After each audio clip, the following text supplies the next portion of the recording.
Hello' everyone, good evening to all. আজি আমাৰাক লৈ আমি অকণমান ওলাই আহিছোঁ, যিহেতু আমি দুয়োজনে খুব ব্যস্ত হৈ থাকোঁ আৰু স্পেচিয়েলি হাজবেণ্ডে বহুত ব্যস্ত হৈ থাকে। আমাৰ একেলগে এনেকৈ ওলাই অহা নহয়েই আজিকালি।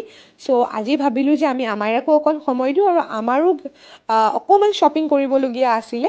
তো সেইবাবে আমি আহি গ'লোঁ লখৰাৰ ফালে এডিডাছ শ্ব'ৰুমলৈকে, যিহেতু মোৰ এযোৰ শ্বুৰ প্ৰয়োজন হৈ আছিলে আৰু চেলছ বুলি শুনি আছিলোঁ। আৰু আমাৰ লেডিজবিলাকৰ জানেই যে চেলছ বুলি ক'লে আৰু মনটো ৰখাব নোৱাৰি বাৰু।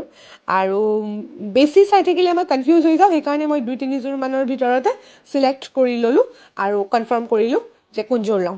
পিন্ধিলে দেখাই পাব কোনযোৰ লৈছোঁ। আৰু ইফালে আমাৰাৰ ফাদাৰে আমাৰাক লৈ পেলাই ঘূৰি ফুৰিছে, যিহেতু তাই এটা জেগাত থাকিলে অকণমান ক্ৰেংকি হৈ যায় আৰু সেইকাৰণে তাইক ফুৰিলে তাইক খুব ভাল পায়। তাৰপিছত হাজবেণ্ডেও এযোৰ তেওঁৰ কাৰণে চিলেক্ট কৰিলে।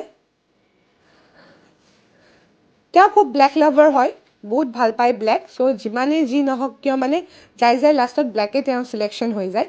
আৰু এনেকৈ আমি দুয়োজনে শ্বপিং কৰিলোঁ আৰু আমাৰাই বাপেকক এনেকৈ চাই পেলাই খুব মানে ফূৰ্তি পাইছে।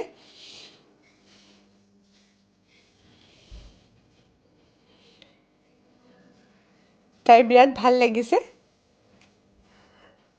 চ' আমি শ্বপিং কৰিলোঁ। শ্বপিং কৰি উঠি ভাবিলোঁ ক'ৰবাত যিহেতু ইভিনিং সময়ত যদি চাহ একাপ নাখাওঁ ভাল নালাগে মনটো। চ' সেইকাৰণে আমি অকণমান চাহ খাবলৈ আমি ইয়াতে নতুনকৈ খুলিছে নে আগৰ পৰাতো নাই, যিহেতু মই বহুত দিনৰ মূৰত এইটো চাইডে আহিছোঁ, মোৰ বহুত দিন অহা হোৱা নাছিলে।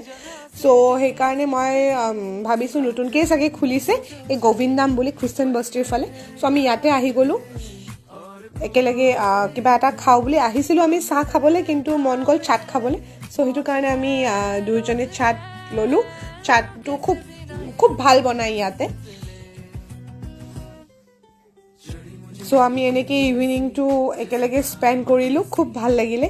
কেতিয়াবা ব্যস্ততাৰ মাজত এনেকৈ কিছু সময় কটাই খুব ভাল লাগে, এটা মনটো ৰিলেক্স হৈ যায়।